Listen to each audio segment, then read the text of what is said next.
Rusia anunció este sábado que suspende su participación en el acuerdo internacional que permite exportar cereal a través del Mar Negro.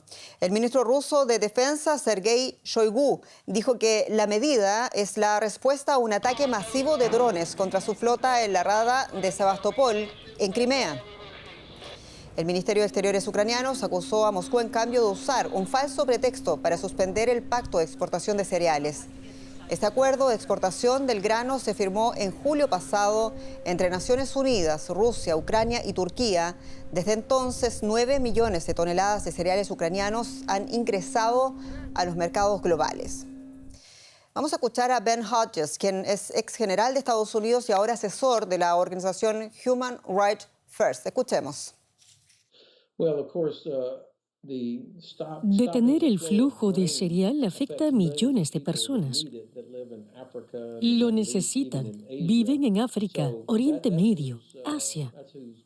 Así que ahí es donde van a pagar el mayor precio. Obviamente hay un factor económico que afecta a Ucrania, que es quien exporta ese grano.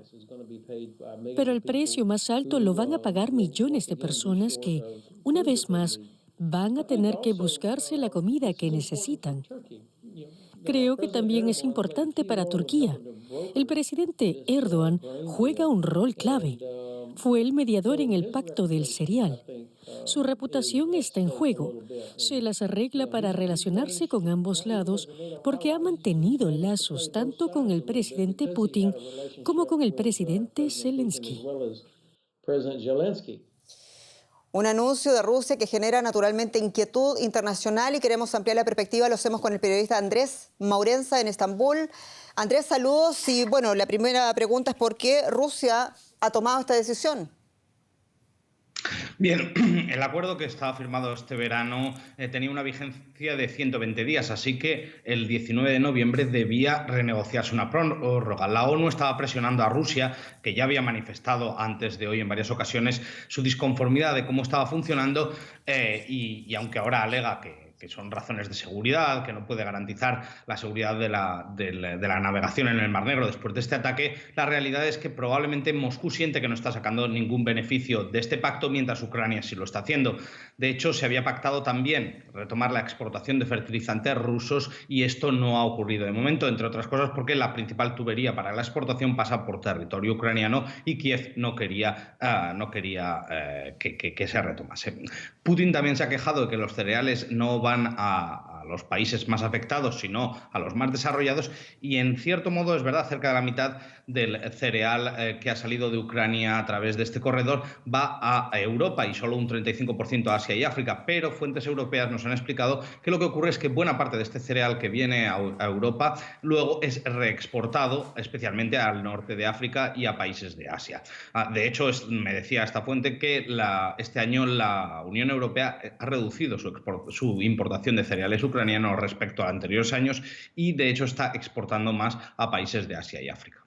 Un largo camino para un producto que es de vital importancia. Aquí se habla todo esto, Andrés, como comprenderás, de una crisis en ciernes, pero ¿es una crisis a escala global realmente?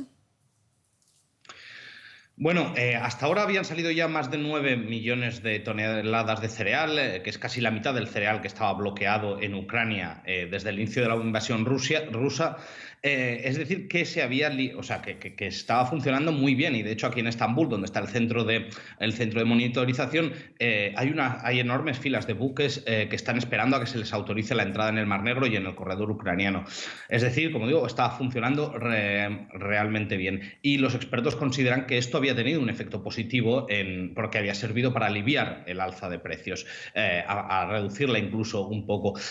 Con todo hay que tener en cuenta que la crisis de los precios de los alimentos en todo el mundo va más allá de la guerra de Ucrania, se debe a diversos factores que se vienen acumulando en los últimos años y por eso el precio de los alimentos sigue siendo alto. Pero desde luego, si el corredor del grano deja de funcionar, esto se añadirá a los anteriores factores y será una muy mala noticia y que contribuirá muy negativamente a los precios de los alimentos principales, ya que Ucrania es uno de los principales productores de grano del mundo y la principal forma de exportación que tiene es a través del mar, a través de este corredor. Y luego la gran parte de la responsabilidad de la especulación en los mercados. Muchas gracias, Andrés Maurenza, en Estambul.